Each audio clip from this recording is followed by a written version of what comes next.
नमस्कार मित्रांनो, लग्नानंतर होईलच प्रेम या मालिकेच्या आजच्या भागामध्ये आपण पाहणार आहोत की आजच्या भागामध्ये मित्रांनो छान असे 2 कॉमेडी सीन त्यांनी दाखवलेले आहेत. पहिला म्हणजे पार्थ अखेर काव्याला रिक्षामधून घरी घेऊन येतो आणि दुसरा म्हणजे चक्क मानिनीला विक्रमचं लफडं सापडलेलं आहे. तर चला आजच्या भागाला सुरुवातीपासून बघूयात. नंदिनी लॉन्ड्रीवरून आलेले कपडे मोजत असते. तर तेव्हा तिला एका टी शर्टवरती के अक्षर असं लिहिलेलं दिसतं आणि ते बघितल्यानंतर नंदिनी थोडीशी दचकतेच. तर त्यावेळेस तिला जीवाचे शब्द आठवू लागतात की ती मोल्डवाली आणि टॅटूवाली मुलगी एकच आहे. आणि त्यानंतर मानिनी म्हणालेली असते की क वरून मुलींची नावे काय असतील असं ती विचार करत असते आणि अचानकपणे तो टी शर्ट ती बाजूलाच फेकते आणि मागे सरकते. तर ते बघितल्यानंतर मिथून तिला विचारतो की काय झालं, शॉक वगैरे लागला काय कपड्यांचा? तर नंदिनी नाही, काही सुद्धा नाही असं त्याला सांगू लागते. तर त्यानंतर मिथून तिथून निघून बाजूला जातो. तर नंदिनी मनातल्या मनात विचार करू लागते की मला कळाल्यापासून हे क अक्षर मला सारखं का दिसत आहे आणि आता मला हे अक्षर दिसायला सुद्धा नको आहे आणि ऐकायला सुद्धा नको आहे असं बोलतच असते. इतक्यात मागून मिथून क असं ओरडतो, कारण तो तिथे मागे उभा राहूनच कोडं सोडवत असतो आणि तो स्वतःला म्हणतो की क हे अक्षर इथेच मी अडलेलो आहे. आणि नंदिनीजवळ जाऊन नंदिनी प्लीज, माझं एक प्रॉब्लेम आहे आणि काय आहे ना, मी थोडं सवलतीमध्येच पास झालेलो होतो आणि तू माझ्यापेक्षा जरा हुशारच दिसत आहेस, त्यामुळे मला जरा मदत कर. एक 5 अक्षरी शब्द आहे, तो मला पूर्ण करून दे प्लीज असं तो सांगतो. तर तेव्हा नंदिनी कुठला शब्द असं त्याला विचारते. तर तेव्हा मिथून ज्याची सुरुवात म ने होते, शेवटचं डा आहे आणि मध्ये क आहे असं सांगितल्यानंतर नंदिनी काही न बोलता गप्प होते. तर इतक्यात काय होतं ना मित्रांनो, की तिकडून वसुंधरा येत असते आणि नंदिनीच्या हातामध्ये कबशी असते. तर वसुंधरा येत असताना तिचं लक्ष नसतं आणि ती नंदिनीलाच धडकते आणि तो कबशीचा ट्रे तिच्या पायावरती पडतो. तर तो ट्रे पायावरती पडल्यानंतर वसुंधरा जोरानेच ओरडू लागते. तर तेव्हा नंदिनी सॉरी आत्या असं म्हणून तिचा हात पकडते आणि दुसऱ्या बाजूने मिथून तिला पकडतो आणि ते दोघेजण वसुंधराला खुर्चीवरती बसवतात. तर तेव्हा खुर्चीवरती बसल्यानंतर नंदिनी तिला घाबरून बोलू लागते आणि सॉरी आत्या, तुम्हाला खूप लागला आहे का असं विचारते. तर तेव्हा वसुंधरा तिच्यावरतीच वैतागते आणि नाही, नाजूक पूलच पडलेला आहे ना माझ्या पायावरती, मला लागेल कसं काय? अगं नंदिनी, तू हे काय विचारत आहेस, मला तर खूपच लागलेलं आहे असं तिला म्हणते. तर त्यावर मिथून तिला बोलू लागतो की अहो वसुताई, लागलेला आहे ना तरी सुद्धा तुमचा सेन्स ऑफ ह्युमर कमीच होत नाही. आय लाईक दिस. तर तेव्हा वसुंधरा मिथूनवरती सुद्धा ओरडते. तर नंदिनी तिला म्हणते की आता मी गरम पाण्याची पिशवी घेऊन येते आणि ती तुमच्या पायावरती धरते. तर तेव्हा वसुंधरा तिला म्हणते की अगं नंदिनी, हे तर तुझं बरंच आहे, अगोदर वजनं टाकायची आणि मग नंतर चटके द्यायचे. तर त्यावर मिथून तिला म्हणतो की अहो वसुताई, चटके नाही म्हणाली ती, शेक म्हणाली. आणि काय झालं आहे ना, तुमच्या पायाला दुखापत झाल्यामुळं तुम्हाला नीट ऐकू येत नाही. तर तेव्हा वसुंधरा त्याला म्हणते की मला नीट ऐकायला येत आहे, हिला दिसत नाही ना ते बघ, आणि कुठे लक्ष असतं ग तुझं असं ती नंदिनीवरती ओरडते. तर तेव्हा नंदिनी अहो मी तर फक्त क असं म्हणून ती थांबते. तर त्यावर वसुंधरा क नाही, तू तर नुसती ढच आहेस असं तिला म्हणू लागते. त्यावर मिथून तिला सांगतो की अहो वसुताई, मी इथं ना शब्द कोडं सोडवत होतो, त्याच्यामध्ये 5 अक्षरी शब्द होता, त्याच्यामधला एक क होता आणि आम्ही त्याबद्दलच बोलत होतो, बरोबर आहे ना असं तो नंदिनीला विचारतो. तर नंदिनी हो ते बरोबर आहे असं सांगू लागते. तर तेव्हा चक्क मिथून वसुंधरालाच म्हणतो की मला एक गोष्ट सांगा, सुरुवात म ने होते आणि शेवटचा शब्द डा आहे, असा कुठला शब्द तुम्हाला माहिती आहे का? तर तेव्हा वसुंधरा तो शब्द सांगते आणि म्हणते की मनकवडा. तर तेव्हा मिथून लगेचच म्हणतो की आय लाईक दिस. वा वा वसुताई, तुम्ही तर ग्रेटच आहात, खरं तर तुमचे पायच धरायला पाहिजेत असं म्हणत असताना तो तिचे चक्क पायाच पकडायला जातो आणि त्याचं डोकं अजून वसुंधराला लागतं आणि वसुंधरा परत जोराने ओरडू लागते. त्यावर नंदिनी तिला म्हणते की मी तुमच्यासाठी स्प्रे घेऊन येते. तर तेव्हा वसुंधरा तिच्यावरतीच भडकते आणि तिला म्हणते की काही सुद्धा गरज नाही, अगोदर डोक्याला ताप द्यायचा आणि मग गार पाण्याच्या गाड्या ठेवायच्या. एरवी तुझी बहीण आदळ आपट करत असते आणि आता तू करत आहेस, आणि आई कुठे ती कलेक्टरीन बाई असं तिला विचारते. तर आता बघा इकडे मित्रांनो, काव्या एकटीच बसलेली असते. इतक्यात अनिशा तिच्या जवळ येते आणि काय मोहिते मॅडम असं तिला विचारते आणि परत सॉरी सॉरी असं बोलत देशमुख मॅडम असं म्हणते आणि किती उकडत आहे ना इथं बाहेर, तरी सुद्धा तू इथं उन्हात पापड वाळत घातल्यासारखं काय बसली आहेस आणि इथंपर्यंत आलेलीच आहेस ना, तरी सुद्धा तू लेक्चरला का नाही आलीस असं तिला प्रश्न विचारू लागते. तर तेव्हा काव्या वैतागते आणि अनिशा घरामध्ये खूप प्रश्न विचारतात ना मला, म्हणून मी इथं बाहेर येऊन बसले आहे आणि आता तू सुद्धा मला प्रश्न विचारणार आहेस का, असं म्हणून ती तिच्यावरती वैतागू लागते. तर अनिशा तिला म्हणते की अगं तसं नाही, ॲटलिस्ट आपल्या क्लासमध्ये AC तरी आहे ना आणि त्याच्यासाठी तरी तू आत बसली असतीस ना, म्हणून मी तुला विचारलं की तू क्लासला का नाही आलीस. तर तेव्हा काव्य तिला सांगू लागते की आयुष्य काय माझं कमी क्लास घेतं का.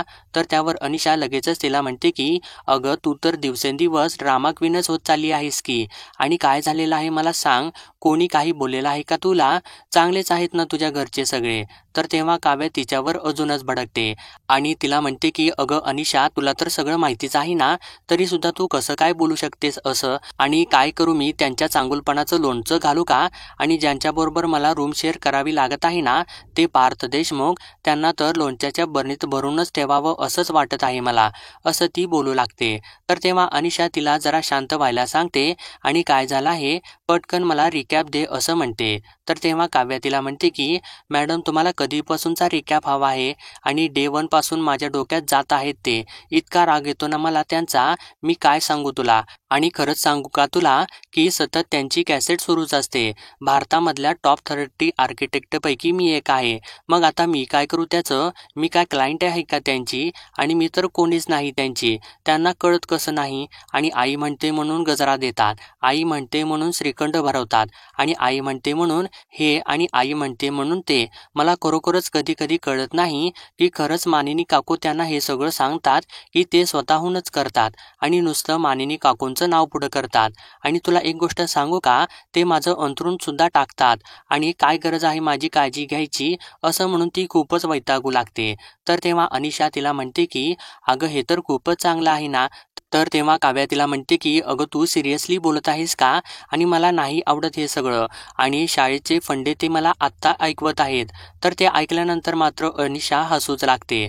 तर काव्या तिला म्हणते की अगं अनिशा हसू नकोस तू, आणि अजून एक गोष्ट सांगू का की टक्कर झाल्यानंतर म्हणतात की परत एकदा टक्कर केली पाहिजे, नाहीतर शिंग येतील, आणि अर्धा ग्लास भरलेला अर्धा ग्लास रिकामा, हे सगळे लेसन्स ते मला आत्ता ऐकून दाखवत आहेत, आणि तो अर्धा भरलेला ग्लास ना त्यांच्या डोक्यावरच मी उपडाच करायला हवा होता, आणि असं का नाही केलं मी, असं म्हणून ती वैतागत असते.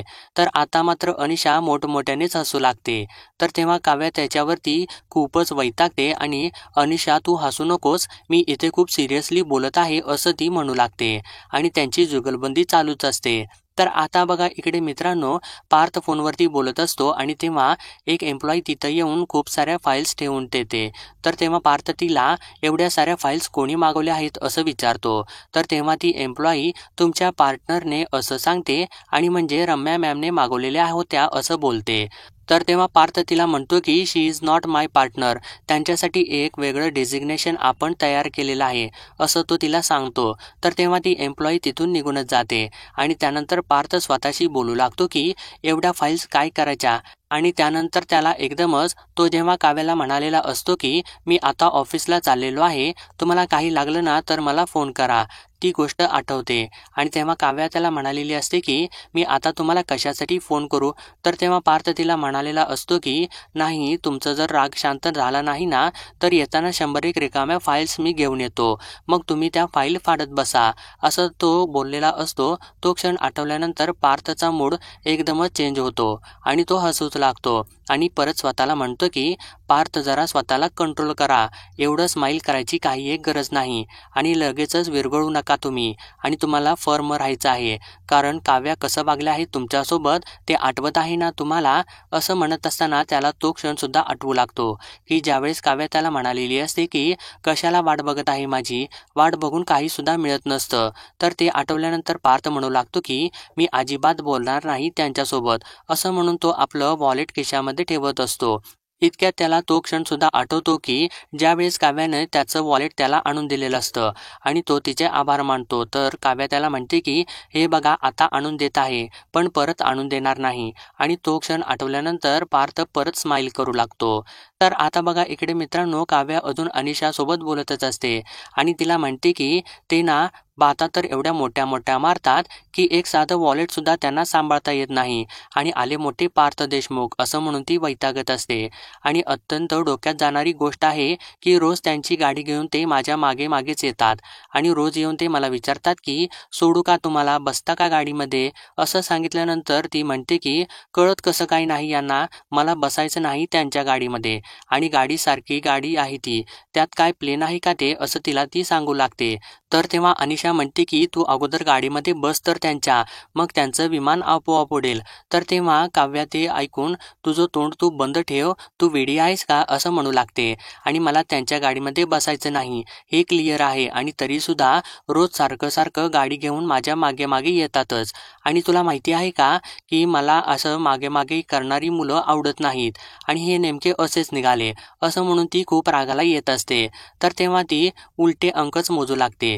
तर तेव्हा अनिशा तिला म्हणते की आता हे काय आहे नवीन. तर काव्या तिला सांगते की पार्थ देशमुखांनीच मला हे शिकवलेलं आहे की आकडे उलटे मोजले की राग शांत होतो. आणि ते ऐकल्यानंतर अनिशा परत हसू लागते. तर काव्या परत उलटे आकडे मोजूच लागते आणि आकडे मोजून झाल्यानंतर अनिशा तिच्याकडे एकसारखी बघतच असते. तर काव्या तिला विचारते की तू अगं माझ्याकडे काय बघत आहेस असं. तर तेव्हा अनिशा तिला म्हणते की अगं काव्या, मी अशी बघत आहे कारण आज पहिल्यांदा तुझ्या बोलण्यामध्ये जीवा कुठेच नव्हता आणि आज सगळा वेळ तू फक्त पार्थबद्दलच बोलत आहेस. तर ते ऐकल्यानंतर काव्याला मात्र थोडासा धक्काच बसतो आणि ती म्हणते की अगं अनिशा, तू जरा गप्प बस आणि मला खूप राग आलेला आहे त्यांचा, मी रागात बोलत आहे, माझे ते कोणी सुद्धा लागत नाहीत, कळालं का तुला. आणि आत्ताच आमचे लेटेस्ट भांडण झालेलं आहे, ते माझ्यासोबत भांडलेले आहेत आणि ते नुसतं माझी काळजी असल्याचा देखावा करतात, काही काळजी वगैरे वाटत नाही त्यांना माझी, असं ती बोलत असते. तर तेव्हा अनिशा अजूनच हसत असते आणि त्यावर काव्या तिला म्हणते की आता मला तुझा रागसुद्धा येत आहे, तू अजिबात हसू नकोस आणि तुझ्या या वागण्याची आता मी तुला शिक्षासुद्धा देणार आहे. तर तेव्हा अनिशा तिला काय शिक्षा असं विचारते. तर तेव्हा काव्या तिला म्हणते की मला भूक लागलेली आहे आणि मग आता मला तू कॅन्टीनमधली मिसळ खायला दे. तर तेव्हा अनिशा ठीक आहे डन असं म्हणून तिला तिथून घेऊन जाऊ लागते. तर इकडे मित्रांनो, पार्थ अजूनसुद्धा स्माईल करतच असतो आणि तेव्हा रम्या तिथं मागून येते आणि पार्थला हाक मारते आणि त्याला म्हणते की अरे पार्थ, तू हसताना किती गोड दिसतोस, नेहमी असंच हसत राहा, चल आपण निघायचं का आता, असं त्याला ती विचारते. आणि आता एक काम करूयात का आपण, आज मी ड्राईव्ह करते आणि तुला घेऊन जाते आणि तू मस्त शांतमध्ये AC मध्ये बस आणि किशोर कुमार ऐक, गाडी मी चालवते. तर तेव्हा चक्क पार्थ त्याच्या कारची चावी रम्यालाच देतो. तर तेव्हा रम्या, अरे पार्थ, तू सिरियसली मला चावी दिलीस आणि मी खरंच गाडी चालवू का, असं त्याला विचारते. तर तेव्हा पार्थ हो असं तिला सांगतो आणि तूच गाडी चालव आणि तू एकटीच घरी जा असं तिला सांगतो. तर तेव्हा आता रम्याच्या आनंदाचा फुगाच फुटतो आणि त्यावर पार्थ तिला म्हणतो की मी डायरेक्ट घरी येतो, चल बाय, असं म्हणून तो चाललेलाच असतो. तर रम्या त्याला थांबवते आणि म्हणते की अरे पार्थ, तू डायरेक्ट घरी येतोस म्हणजे काय, आता तू कुठं चाललेला आहेस. तर तेव्हा पार्थ तिला म्हणतो की माझं एक काम आहे आणि मी तिकडे चाललेलो आहे आणि ठीक आहे, तू या फाईल्स मागवलेल्या होत्यास ना, मग या फाईल्स घे, असं म्हणून तिच्या सगळ्या फाईल्स त्या हातामध्ये देतो आणि तिथून लगेचच निघून जातो. तर तेव्हा रम्या तर वैतागूनच जाते. तर आता बघा इकडे मित्रांनो, काव्या आणि अनिशा रिक्षा थांबवत असतात आणि एका रिक्षाला थांबून त्याला ती विचारतात की CV रोडला येणार का. तर तेव्हा तो रिक्षावाला नाही असं सांगून तिथून निघूनच जाऊ लागतो. तर काव्या त्याच्यावरती सुद्धा भडकते आणि अमेरिकेला येणार का मग, का तुम्ही चंद्रावरती येता, असं ती ओरडू लागते. तर अनिशा तिला म्हणते की अगं तू असं काय करत आहेस. तर तेव्हा काव्या म्हणते की अगं मुंबईमध्ये आजकाल ना रिक्षा मिळतच नाहीत आणि कधी एकदा असं हात दाखवल्या दाखवल्या रिक्षा थांबेल असंच झालेलं आहे मला, असं ती म्हणत असते आणि मुंबई तर नकोच वाटायला लागलेली आहे मला, असं तिला सांगते. तर तेव्हा अनिशा तिला म्हणते की अगं काव्या, तू हे काय बोलत आहेस आणि एकेकाळी हीच मुंबई तुला रोमॅन्टिक वाटायची, आठवत आहे का तुला. तर तेव्हा काव्य तिला म्हणते की आधीसारखं काही सुद्धा राहिलेलं नाही. असं बोलतच असते इतक्यात अजून एक रिक्षा येऊन पुढं थांबते आणि तेव्हा काव्या रिक्षा अशी हाक मारून त्या रिक्षाजवळ जाते. तर चक्क त्या रिक्षामध्ये पार्थ बसलेला असतो आणि तो तिच्याकडे बघून स्माईल करत असतो. तर त्याला बघितल्यानंतर काव्या आपले डोळेच मोठे करते. तर पार्थ तिला म्हणतो की या बसा इथे. तर तेव्हा अनिशा काव्याला म्हणते की अगं काव्या, रिक्षा थांबली आहे ना, तर मग तू बसत का नाहीस? तर तेव्हा काव्या तिला म्हणते की या जन्मात तर मी या रिक्षात बसणारच नाही. तर तेव्हा अनिशा काय झालं, आता काय प्रॉब्लेम आहे असं तिला विचारते. तर तेव्हा आता पार्थ रिक्षामधून बाहेर येतो आणि अनिशाला म्हणतो की त्यांना माझ्या कारचा प्रॉब्लेम आहे, म्हणून मी आता रिक्षा घेऊन आलेलो आहे ना, मग आता रिक्षाचा सुद्धा प्रॉब्लेम आहे. आणि त्यानंतर तो काव्याला विचारतो की नेमका तुमचा प्रॉब्लेम काय आहे? तर तेव्हा काव्या जोरानंच भडकते आणि तुम्हीच आहात माझा प्रॉब्लेम आणि वरवर गोड बोलता येतं फक्त तुम्हाला, पण प्रत्यक्षात मात्र भांडता येतं असं ती म्हणते. तर तेव्हा पार्थ हसतो आणि फक्त मला भांडता येत नाही तर मनवता सुद्धा येतं असं बोलतो. आणि तेव्हा काव्या त्याच्या अंगावर जात असते. तर पार्थ तिला थोडंसं शांत करतो आणि तिला म्हणतो की जर तुमचे असले ना टशनवाले लूक देऊन झाले असतील तर काय ठरवलेलं आहे तुम्ही ते मला सांगा. तर त्यावर काव्या त्याला म्हणते की ठरवायचं काय आहे हे बघा, मला असं म्हणतच असते. तर पार्थ पुढे बोलू लागतो की मला संसार करायचा नाही, पण मी संसाराबद्दल विचारलेलंच नाही, प्रवासाबद्दल विचारलेलं आहे, चला लवकर रिक्षा निघून जाईल असं तो म्हणत असतो. तर तेव्हा अनिशा पार्थला म्हणते की अहो अनिशा जरा रागावलेली आहे. त्यावर पार्थ तिला म्हणतो की ते तर मला दिसतच आहे, पण राग हा सूर्यासारखा असावा, सकाळी उगवला ना की संध्याकाळी मावळावा, मग आयुष्याची संध्याकाळ सुंदर होते असं आई म्हणते असं तो सांगू लागतो. आणि परत थोडासा शांत होऊन जरा ऐका ना, तुमचा राग सोडा ना, 10, 9, 8 असं तो बोलू लागतो. तर काव्या त्याला म्हणते की नका हो मोजू उलटे आकडे. तर तेव्हा पार्थ तिला म्हणतो की ते नाही, सेकंद किती राहिले आहेत ना सिग्नलमध्ये ते म्हणत होतो मी, आणि चला लवकर उशीर होत आहे असं तो म्हणू लागतो. आणि रिक्षा जाईल, चला लवकर बसा असं तो म्हणू लागतो. तर काव्या जाऊ देत रिक्षा असं म्हणून पुढं चालत जात असते. तर आता अनिशा तिला थांबवते आणि काव्या असं का करत आहेस, जा ना त्यांच्याबरोबर, आणि तसं सुद्धा रिक्षावाल्यांच्या सोबत तुझं पटत नाही, आणि सिग्नल जर सुटला ना तर ही रिक्षा सुद्धा निघून जाईल आणि मग तू अडकशील. तर तेव्हा काव्या तिला म्हणते की मी तर अडकलेलेच आहे. तर तेव्हा पार्थ गडबड करू लागतो आणि चला चला सिग्नल सुटला असं म्हणून तिला गडबड करतो आणि चक्क काव्या रिक्षामध्ये बसते. आणि तेव्हा पार्थ सुद्धा लगेचच तिच्यासोबत रिक्षात बसतो आणि ते दोघे रिक्षाने निघून जातात. आणि तेव्हा अनिशा त्या रिक्षाकडे बघत असते. तर तेव्हा त्या रिक्षाच्या मागे जोडी तुझी माझी असं लिहिलेलं असतं आणि ते बघून अनिशा तर स्माईल करू लागते.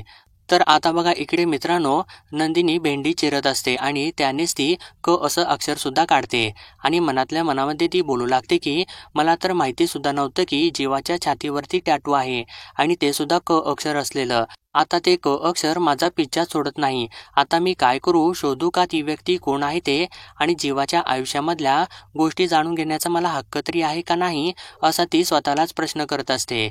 आणि थोड्या वेळाने मला तर काहीच कळत नाही काय करू असं म्हणू लागते. आणि तेव्हा मित्रांनो मानिनी तिथं येते आणि नंदिनी आज मुगाची खिचडी लावायची का आणि तू भेंडी चिरायला घेतली आहेस का असं तिला विचारतच असते. इतक्या चक्क विक्रम शिट्टी वाजवत तिथे येत असतो आणि तेव्हा मानिनी त्याच्या समोर जाते आणि त्याला म्हणते की काय झालं देशमुख, शिट्टी वगैरे वाजवत इतके छान तयार होऊन कुठं चाललेला आहे तुम्ही? त्यावर विक्रम तिला म्हणतो की सॉरी तुला सांगायचंच राहून गेलं, मी जरा ना डिनरसाठी बाहेर चाललेलो आहे असं म्हणून तो चाललेलाच असतो. तर मानिनी त्याला परत थांबवते आणि अच्छा कोणासोबत चाललेला आहे असं विचारते. तर तेव्हा विक्रम चक्क तिला म्हणतो की तीच ना ती आपली मीनाक्षी. तर तेव्हा नंदिनी धक्क्यानेच त्या दोघांच्याकडे बघू लागते. तर तेव्हा मानिनी विक्रमला म्हणते की अरे बापरे, आपली मीनाक्षी का? तर तेव्हा विक्रम तिला म्हणतो की अगं मानिनी, बिझनेस डिनर आहे. तर तेव्हा इकडे नंदिनी हसूच लागते आणि मानिनी म्हणते की आपली मीनाक्षी बिझनेस कधीपासून करायला लागली?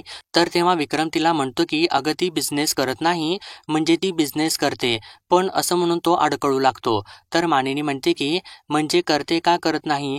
तर तेव्हा विक्रम तिला म्हणतो की तिचा नवरा आपला क्लायंट आहे ना, मग सध्या ती त्याचा बिझनेस सांभाळत आहे, हे कळत आहे का तुला असं तो विचारतो. तर इकडे ते सगळं ऐकून नंदिनी तर खूपच हसत असते. तर तेव्हा मानिनी विक्रमला म्हणते की मला सगळं काही कळत आहे. तर त्यावर विक्रम तिला म्हणतो की अगं मानिनी, तू भलती सलते तर्क करू नकोस ना, तर तेव्हा मानिनी म्हणते की अहो पण मी कुठं काय म्हणाले, मी तर काहीच म्हणाले नाही ना. तर तेव्हा विक्रम म्हणतो की अगं मानिनी, तुझा चेहराच सगळं काही सांगत आहे. तर ते असं म्हटल्यानंतर मानिनी गालातल्या गालात हसूच लागते. तर तेव्हा विक्रम तिला म्हणतो की it's just a business dinner. तर तेव्हा मानिनी त्याला म्हणते की हो करा करा, आपल्या मीनाक्षी बरोबर डिनर करा, म्हणजे बिझनेस डिनर करा. तुम्हीच तर म्हणालात ना, मी तर कुठे काहीच बोलत नाही. आणि तुम्ही डिनरसाठी ना बाहेर जाऊन खात आहे, अचर पचर खाऊ नका. आता या वयात ना जास्त झेपत नाही आपल्याला. देशमुख असं ती बोलू लागते. तर तेव्हा विक्रम परत शिट्टी वाजवायचा प्रयत्न करू लागतो.